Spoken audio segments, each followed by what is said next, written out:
What would you do if the only thing you could afford was the one thing no one else wanted? If your last $4 had to choose between a hot meal and a broken-down animal, a creature the world had already written off as worthless. For one man, that choice led him not to ruin, but to a treasure beyond anyone's wildest imagination. He paid $4 for a blind stallion bound for the slaughterhouse, a purchase that earned him the scorn of an entire town. But what happened next, in the quiet desolation of the frontier, would prove that sometimes the things we dismiss hold the deepest secrets. Stay close and let this story remind you that the greatest discoveries are often made when we learn to see with more than just our eyes. The dust of Redemption Gulch settled on Ethan Vance like a second skin, a fine grit that worked its way into the creases of his worn coat and the lines around his eyes. He had arrived on foot, leading nothing, carrying less. The town's name was a bitter irony he didn't have the energy to appreciate. There was no redemption here, only the hard, unblinking stare of a place that had seen too many men like him. Men who carried their pasts in the slump of their shoulders and the hollowness of their gaze. He had lost his ranch to the drought, his wife to the fever that followed, and his name to the whispers that blamed him for both. All that remained was a stubborn refusal to lie down and die, and the faint, lingering scent of wood smoke and chamomile that he sometimes caught on the wind, a ghost of the life he'd once known. He walked the single-planked street, his boots scuffing a rhythm of defeat against the boards. Doors to the mercantile, the smithy, the saloon, they all seemed to close a little tighter as he passed. He sought work, but his hands, though calloused and capable, were attached to a man who looked like a harbinger of bad luck. "Nothing today," the livery owner muttered, not meeting his eye. "Full up," the freight manager said, turning back to his ledger. Each rejection was a quiet, steady blow, chipping away at the small reserve of hope he'd carried into town. He had a few coins left, enough for a stale biscuit and a cup of weak coffee. But hunger was a familiar ache, one he could manage. It was the other hunger, the one for a foothold, for a single square foot of earth that wouldn't crumble beneath him, that gnawed at his soul. That evening, he found himself at the edge of town, where the respectable world frayed into a landscape of broken wagons and discarded dreams. A small, pathetic auction was underway near the knackery, the air thick with the smell of cheap livestock and despair. The auctioneer, a man with a stained waistcoat and a tired voice, was trying to sell off the dregs. It was there, tied to a splintered post, that Ethan first saw him. A stallion, broad-chested and proud, with the clean lines of a thoroughbred. His coat was the color of a midnight storm, matted with mud and burrs. But even in his neglect, there was a power in his stance, a defiant stillness that set him apart from the other broken-down animals. Then Ethan saw his eyes. They were clouded over, two milky orbs that stared into nothing. The horse was blind. A ripple of cruel laughter went through the small crowd. "What's the use of a horse that can't see the trail?" someone called out. The auctioneer sighed. "He's strong, got good bone. Good for stud, maybe, or glue. Let's start the bidding at $10. Silence. The wind whistled through the fence posts. A big, prosperous rancher named Silas Croft, who owned half the valley, spat a stream of tobacco juice near the stallion's hooves. "I wouldn't give you 10 cents for that useless nag. Put him out of his misery." The auctioneer's shoulders slumped. $5 then. "Anyone?" $4, just to cover my time." More silence.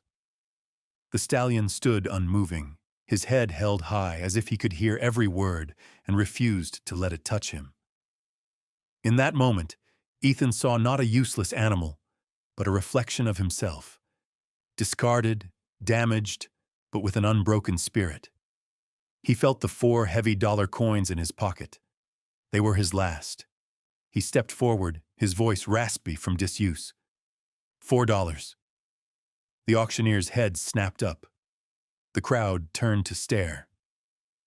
Silas Croft let out a booming laugh. But the deal was done. Ethan Vance, a man with nothing, had just spent everything he had on a blind horse. The weight of the lead rope in his hand felt less like a burden and more like an anchor in a world that had set him adrift. The laughter of the crowd followed him like a swarm of biting flies, but Ethan Vance didn't look back. He simply took the stallion's lead and walked away from the knackery, his worn-out boots and the horse's unshod hooves kicking up small puffs of indifferent dust. In the fading light, the horse's coat looked less like midnight and more like deep, bruised twilight. He was thinner than Ethan had first thought, the sharp lines of his ribs visible beneath the matted hair. Yet he walked with a strange, unnerving grace, his head up, his ears swiveling constantly, reading the world in a language of sound and vibration that Ethan could only guess at. He placed a hand on the stallion's neck. The muscle beneath was tense but not fearful. There was a deep, quiet intelligence in the animal, a trust given cautiously, but given all the same. Ethan felt a kinship so profound it almost buckled his knees. Here was another soul the world had deemed broken, another creature living in a world it could no longer see, navigating by memory and instinct alone. He decided to call him Shadow, for the way he seemed to move without a sound, a dark, silent form against the dying day. As he led Shadow through the main street of Redemption Gulch, the town's judgment was swift and absolute. Faces appeared in windows. Men stopped their conversations on the saloon porch to stare and whisper. Vance's folly, he heard someone mutter, and the name stuck. It became a piece of town lore before he'd even reached the other side. Silas Croft, mounted on a magnificent bay gelding that shone with good health and expensive grooming, trotted up beside them. He looked down from his high saddle, a smirk playing on his lips. "Well, Vance?" he boomed, his voice dripping with condescension. "Found yourself a fitting partner, I see. 2 blind fools stumbling in the dark. What are you going to do with him? Teach him to read rocks?" Croft's cronies laughed along with him. Ethan didn't rise to the bait. He met Croft's gaze for a brief, silent moment, his own eyes as hard and unreadable as riverstones, then turned his attention back to the horse, murmuring a low, soothing word. His silence was more potent than any retort. It was a wall Croft's mockery couldn't breach. He simply walked on. Why would a man with nothing spend his last dollar on a horse that couldn't see? What secret did the animal hold in its silent, milky eyes? And what instinct drove a broken man to see value where everyone else saw only a liability? Let us know in the comments what you think was going through Ethan's mind in that moment. And if you're finding a place in your heart for this story, consider subscribing so you don't miss what happens next. Because the path this blind stallion would lead him down started not with sight, but with a sound only he could hear. He left the town behind, the whispers and laughter fading into the vast, open silence of the high desert. He walked until the last lamplit window of Redemption Gulch was just a tiny spark behind him. On the far edge of the valley, where the good grazing land gave way to rock and scrub, he found a small, forgotten parcel of land. It was a place nobody wanted, marked by a collapsed lean-to and a choked, dry creek bed that snaked through the property like an old scar. It was here he would make his stand. There was no one to judge him here, only the wind and the sky and the quiet company of his blind horse. As he passed a final, dilapidated cabin set far back from the dusty track, a figure on the porch caught his eye. It was an old woman, her face a roadmap of wrinkles, her eyes dark and knowing. The town called her Alara, a recluse who spoke more to the crows than to people. She watched him and the horse approach, her gaze lingering not on Ethan, but on Shadow, as they drew level with her gait. Her voice, thin and reedy as a bird's call, cut through the evening air. "Some creatures," she said, her words deliberate and weighted, "see the world not as it is, but as it was meant to be." Ethan stopped. He looked at the old woman, then at his horse. He didn't understand her meaning, but he felt the truth of it settle in his bones. He gave a slow, respectful nod, a gesture of acknowledgement between two people who lived on the margins. Then he continued on, the cryptic words echoing in his mind as he led Shadow onto the barren patch of earth that was now their home. The land was as broken as he was. Jagged rocks pushed up through the thin soil like broken teeth, and the sagebrush grew in stubborn, thorny clumps. The lean-to was little more than a pile of weathered planks and rusted nails, offering no real shelter from the elements. A lesser man would have seen only desolation, a final confirmation of his failure. But Ethan Vance saw something else. He saw a beginning. It was a place where he could be invisible, where he could heal without the prying eyes of the world upon him. He had nothing to lose, which meant he had everything to gain. He spent his first night under the vast, star-dusted sky, with Shadow standing nearby. The horse didn't lie down, but stood a silent, motionless sentinel, his breathing a slow, rhythmic comfort in the profound quiet of the wilderness. Ethan slept fitfully, the hard ground an unforgiving mattress, but for the first time in months, he didn't feel entirely alone. The presence of the animal beside him was a steady, living warmth against the cold loneliness that had been his constant companion. His first priority was not himself, but the horse. He used the last of his energy to clear a small corral of the sharpest rocks, creating a safe space for Shadow to move.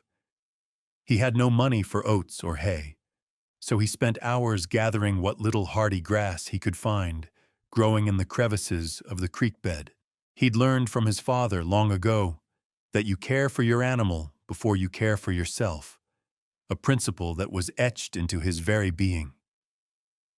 He found a small spring trickling from a rock formation, the water clean and cold, and led Shadow to it. The horse drank deeply, trusting Ethan's guidance completely.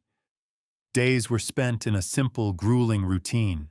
Ethan would work on the land, clearing stones, pulling brush, his muscles aching with the effort.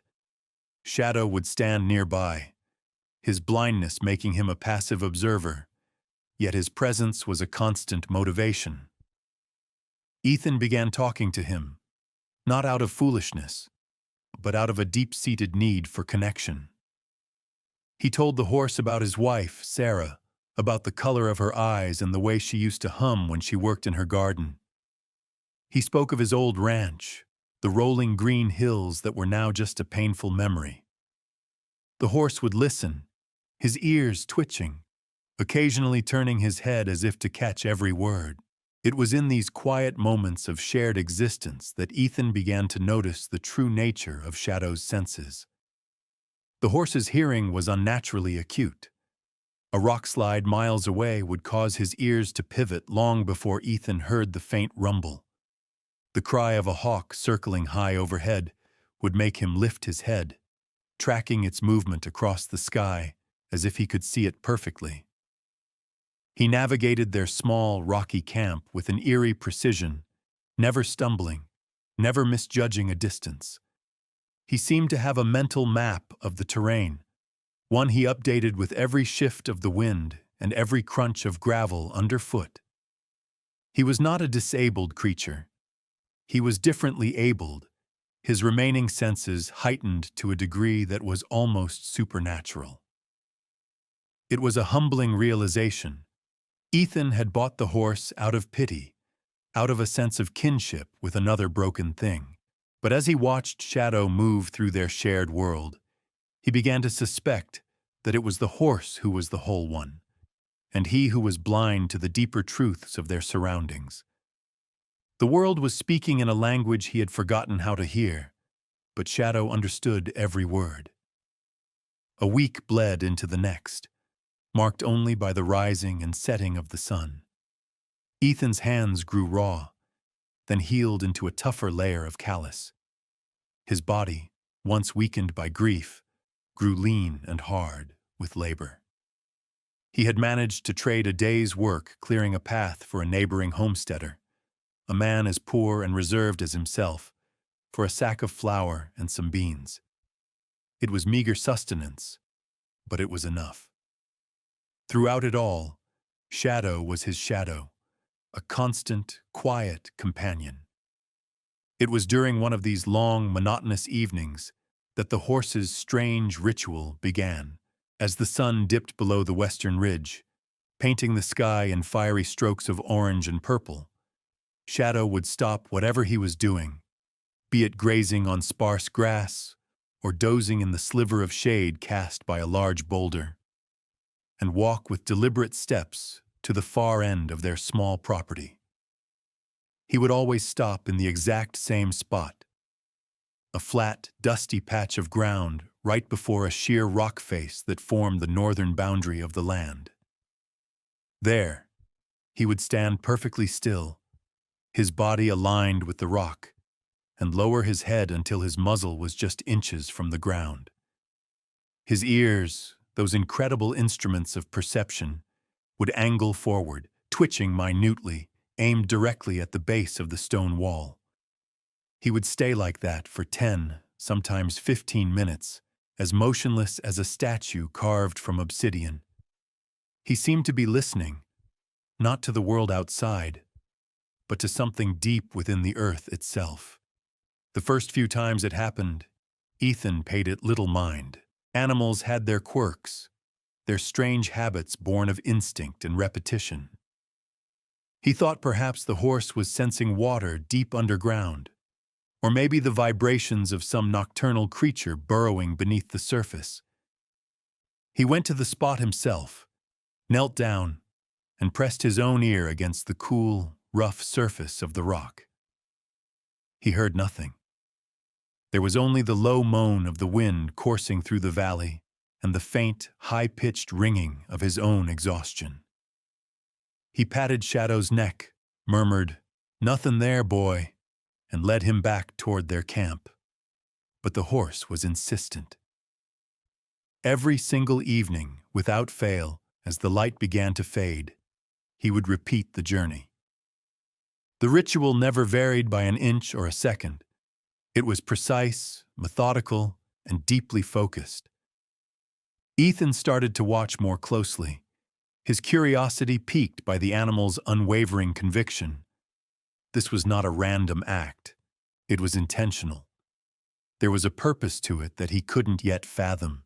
The rock face itself was unremarkable, a sheer wall of granite and sandstone, no different from 100 other formations in the valley. But to Shadow, it was a place of immense significance. It was a focal point, a destination.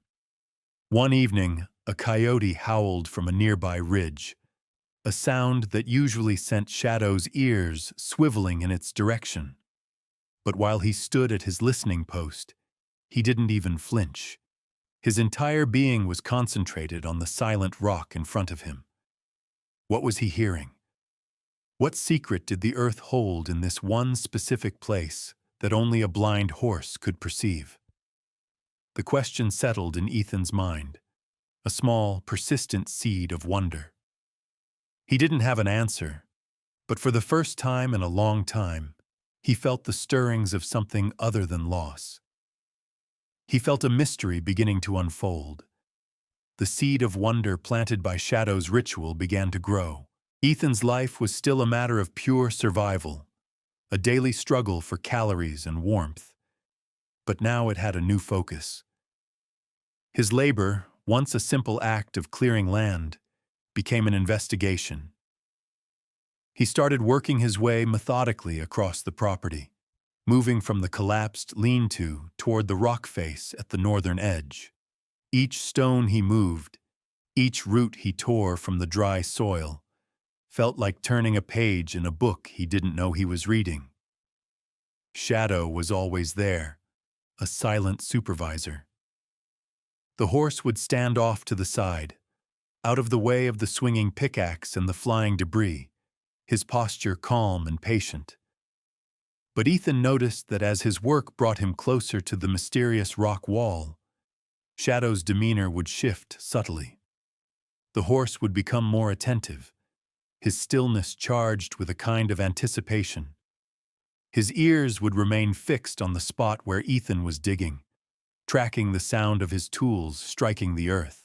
As he cleared the ground within 20 yards of the rock face, Ethan began to notice small anomalies. The composition of the soil changed. It became softer, less compacted, with a strange, bluish-green tinge in the dirt that stained his hands. The rocks he pulled from the ground here were different, too. They weren't the plain granite and sandstone that littered the rest of the property. Many were laced with faint, delicate veins of turquoise and a deeper, more vibrant blue he didn't recognize. He wasn't a prospector, but he'd lived in the West long enough to know the land sometimes held secrets in its colors. He set a few of the more interesting stones aside, his curiosity growing with each one he unearthed. He was still driven by the practical need to create a small patch of arable land for a garden, but a new, more compelling question now drove him. What was buried here? One sweltering afternoon, he was wrestling with a particularly large, deeply embedded boulder about 10 feet from the base of the wall. He had been digging around it for an hour, the sun beating down on his back, sweat stinging his eyes. He swung his pickaxe, aiming for the earth beneath the rock to loosen its hold.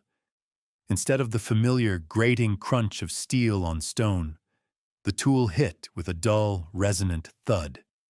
It was the sound of metal striking wood. He froze, his arms trembling with exertion. The sound was wrong. Wood had no business being buried this deep, not here. He looked over at Shadow. The horse, who had been dozing lightly in a sliver of shade, was now wide awake. His head was high, his ears locked forward, pointed directly at the spot where the pickaxe had landed. A low, guttural nicker rumbled in his chest. It wasn't a sound of alarm, but of confirmation. In that instant, the pieces clicked into place in Ethan's mind. The horse's nightly ritual, the strange soil, the colored rocks, and now this. Shadow hadn't just been listening to the earth.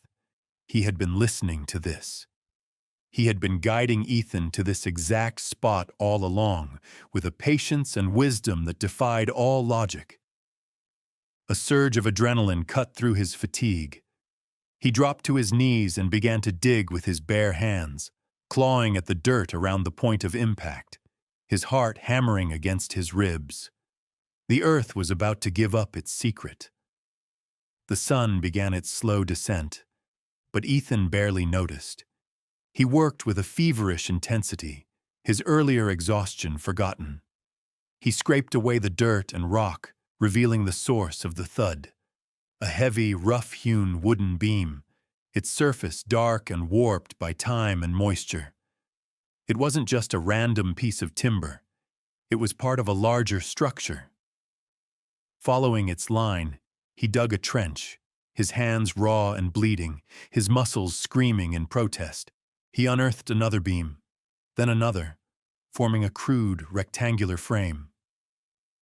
It was a doorway, a collapsed entrance to a mine shaft, deliberately and carefully buried under tons of rock and soil. Someone had gone to great lengths to hide this place, to erase it from the landscape. He paused, leaning on his shovel, breathing heavily. He looked at the hidden entrance, then back at Shadow, who stood watching him, his silhouette dark against the vibrant sunset. The horse had led him here. The quiet, broken creature he had saved from death was, in fact, his savior. With the last of his strength, he used his pickaxe as a lever, prying at the rotted timbers that blocked the entrance. They groaned in protest, then splintered and gave way, revealing a dark, narrow opening. A rush of cool, stale air washed over him, smelling of deep earth, dampness, and something else. A faint, metallic tang, like the air after a lightning strike. He retrieved his lantern, his hands shaking slightly as he struck a match and lit the wick. The small flame cast a flickering, golden glow, pushing back the oppressive darkness. Taking a deep breath, he ducked his head and stepped across the threshold, leaving the world of sunlight and wind for the silent, waiting belly of the earth. The shaft was small and crudely dug, clearly the work of one person. It descended at a gentle angle for no more than 20 feet before ending in a small, cavernous chamber. He raised the lantern high, its light dancing across the walls, and then he saw it. His breath caught in his throat. It wasn't a vein of gold or a seam of silver. It was something far more beautiful. The back wall of the chamber was a breathtaking tapestry of color. A massive, solid vein of rock shot through with brilliant streaks of sky blue, deep azure, and vibrant sea green, pulsed in the lamplight. It looked as if a piece of the summer sky had been trapped underground. He had never seen anything like it. He reached out a trembling hand and touched the cool, smooth surface. It was turquoise and azurite, but of a purity and concentration that was legendary. The kind of find old prospectors whispered about around campfires, but never truly believed existed. On a small hand-carved shelf in the rock beside the vein sat a small rust-eaten tin box. He lifted the lid. Inside, wrapped in oilcloth, was a slim, leather-bound journal. The ink was faded, the handwriting a spidery scrawl, but it was legible. It was the diary of a prospector named Jedediah Stone, dated 50 years prior. It told the story of his solitary search, his discovery of this incredible vein, and his overwhelming fear of claim jumpers. He had hidden the mine's entrance, planning to return and file a proper claim. But the journal's entries grew erratic, speaking of a fever and a growing weakness. The final entry, scrawled in a shaky hand, read, "The earth here sings a blue song, if you know how to listen for it. I fear I am the only one who ever will." Ethan closed the journal, his heart full. He looked back toward the mine's entrance, where the silhouette of his blind stallion stood, patiently waiting. Jedediah had been wrong. Someone else had heard the song. Just as the weight of the discovery settled upon him, the world outside began to change. The sky, which had been clear and painted with the gentle colors of dusk, had turned a bruised, menacing purple. The wind, once a low whisper, began to howl, whipping dust and debris against the rock face. A storm was coming, one of those sudden, violent tempests that could appear out of nowhere in the high country. Ethan felt a deep unease. His first instinct was to protect the mine. An unprotected shaft like this could flood in minutes, the torrents of water turning it into a muddy, impassable grave, potentially collapsing the entire structure and burying the vein forever. He scrambled out of the entrance just as the first fat drops of rain began to fall, cold and heavy. The air crackled with electricity, and a distant roll of thunder echoed through the valley. a low growl that promised violence. He worked with a desperate urgency, his body screaming with a fatigue that went bone deep. Using broken timbers from the old lean-to and piles of rock he'd already excavated, he started building a crude diversion wall, a barrier to channel the inevitable rush of water away from the mine's entrance. The rain came down in sheets, plastering his hair to his scalp and turning the dusty ground into a slick, treacherous mud. Shadow stood nearby, unbothered by the storm, his calm presence a stark contrast to the chaos of the elements. He seemed to trust Ethan implicitly, standing as a quiet anchor in the swirling wind and rain. The dry creek bed at the edge of the property was already beginning to fill, transforming from a dusty scar into a shallow, gurgling stream. Ethan knew that soon it would become a raging river. He had to work faster. It was then, through the gray, watery curtain of the downpour, that he saw it, a flickering lantern bobbing and swaying wildly in the distance down by the main track. He heard a faint shout, nearly swallowed by the roar of the wind, followed by the terrifying splintering of wood. He squinted, trying to pierce the gloom.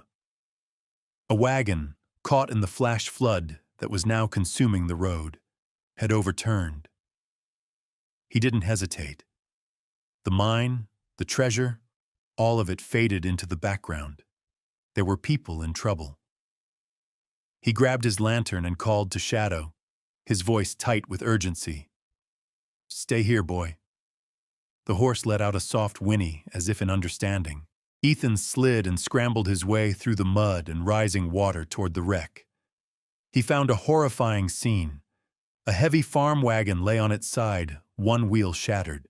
A man was pinned underneath, his face pale with pain, his leg bent at an unnatural angle.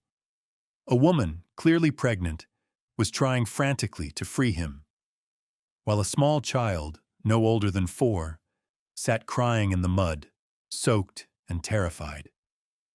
With a strength born of pure adrenaline, Ethan helped the woman, whose name was Mary Miller, dig the earth from around her husband. Together, they managed to pry the wagon up just enough for him to drag his crushed leg free. The man, John, was barely conscious. The storm was worsening, the floodwaters rising dangerously. Their meager belongings were being swept away. "We have to get to higher ground," Ethan yelled over the wind. "My place. It's not much, but it's dry." He half-carried, half-dragged John Miller, while Mary clutched their child, and they stumbled their way back toward his camp. He led them not to his own exposed sleeping spot, but to the one place he knew was safe and dry, the mouth of the mine. He settled them inside, just beyond the entrance, protected from the wind and the deluge. He gave them his only dry blanket, built a small, smoky fire with the few pieces of dry wood he had, and used strips torn from his own shirt to splint the man's leg. He had almost nothing, but what he had, he gave freely. All through the night, as the storm raged, Ethan Vance stood guard at the entrance, a solitary figure protecting a family of strangers, his blind horse a silent partner in his vigil. He had been tested, and he had chosen compassion over fortune without a second thought. By morning, the storm had broken. A weak, watery sun filtered through the clouds, illuminating a world washed clean and battered. The creek was still swollen, but had receded from its furious peak. John Miller was awake, his face tight with pain, but his eyes clear with gratitude. His wife, Mary, sat holding their sleeping child, looking at Ethan with an expression of profound thankfulness that made him feel both humbled and awkward. "We owe you our lives," she said, her voice soft but firm. Ethan just shook his head, murmuring that he'd done what anyone would have. As he helped John into a more comfortable position, the surveyor's professional eye caught the glint of the vein at the back of the small cavern. His eyes widened, first in curiosity, then in utter disbelief. He had worked in this region for years, mapping its contours and studying its geology. He knew the legends, the old tales of a lost mine filled with sky-colored stone. "My God," he whispered, his own pain forgotten for a moment. Is that what I think it is? The lost azure?" Word traveled as fast as the receding floodwaters. Once Ethan had helped the Millers right their wagon and secure it. John insisted on being taken into Redemption Gulch for a proper doctor. He refused to leave, however, until he had shaken Ethan's hand and promised to send help. The story he told in town was not of a treasure discovery, but of a quiet, selfless man who had sheltered his family from the storm of the century. The narrative of Vance's folly began to crumble. The town doctor, a practical man named Elias Rowe, came out to the property to tend to Ethan's own cuts and bruises after setting John's leg. He saw the mine, and his professional skepticism gave way to quiet awe. He returned to town and went straight to the assayer's office. Soon, a small, reverent procession began to make its way to Ethan's land. It wasn't a mob of gold seekers, but a community humbled and intrigued. The assayer, a meticulous man with spectacles perched on his nose, took samples from the vein. He performed his tests right there, by the light of a lantern, his silence drawing the small crowd of townspeople closer. Finally, he looked up, his expression one of pure astonishment. "It's the real thing," he announced, his voice carrying in the quiet air. "Turquoise and azurite of a grade I've never seen. Not in any book, not in any ledger. This vein, it will make this valley famous." A collective gasp went through the onlookers. They turned to look at Ethan, who stood quietly by the mine's entrance, his hand resting on Shadow's neck. They saw not a fool or a failure, but a man of impossible patience and quiet strength. The last to arrive was Silas Croft. He rode his fine horse right to the edge of the property, his face a mask of thunderous disbelief. He saw the expertly timbered entrance to the mine, work the grateful John Miller had already arranged. He saw the respectful faces of the townspeople, and he saw Ethan, standing not with arrogance, but with a simple, unshakable dignity. Their eyes met across the distance. Croft's arrogance finally broke. Without a word, he turned his expensive gelding around and rode away, defeated not by a show of force, but by the quiet, undeniable truth of what a $4 blind horse had found.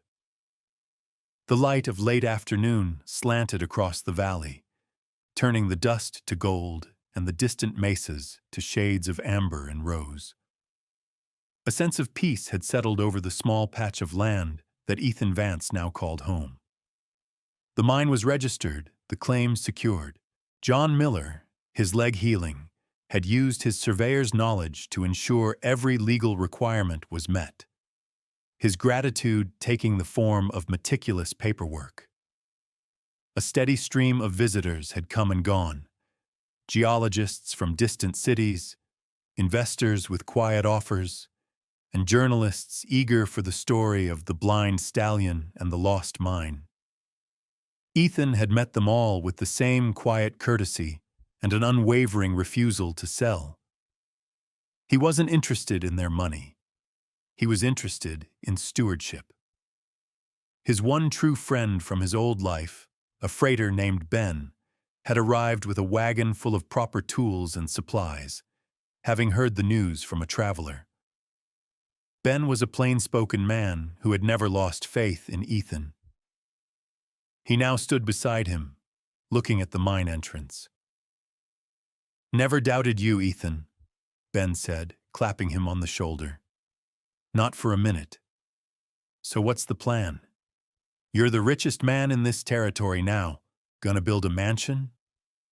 Ethan smiled, a rare, small upturning of his lips. He looked out over the land he had worked with his own 2 hands, the land that had nearly broken him and then had saved him.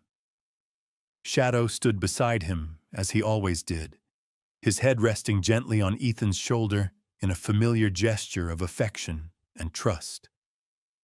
The horse's milky eyes saw nothing, but he seemed to feel the warmth of the setting sun, the contentment of his owner, the deep rightness of this place. Ethan ran a hand along the stallion's powerful neck, the coarse hair familiar and comforting beneath his calloused fingers. The sounds of the evening were settling in, the chirp of crickets, the distant call of a quail. This was his fortune, more so than any blue stone buried in the earth. It was the quiet, the peace, the sense of belonging he had thought was lost to him forever. He had arrived in Redemption Gulch with nothing but the clothes on his back and a heart full of ghosts. Now he had a home, a purpose, and a companion whose loyalty was more precious than any mineral. He looked at Ben, his gaze clear and steady, and finally gave voice to the truth he had been learning all along. It was never about what was in the ground, he said, his voice low and certain. It was about learning to trust what the world throws away. Thank you for staying with us for this story of quiet faith and hidden value. It's a powerful reminder that true worth isn't always what glitters, but is often found in the courage to care for the things that others have discarded. If this tale of patience and perception resonated with you, please consider leaving a like and subscribing for more stories that dig beneath the surface. Our next journey takes us to a dusty attic, where a forgotten letter rewrote the history of an entire town. We hope you'll join us.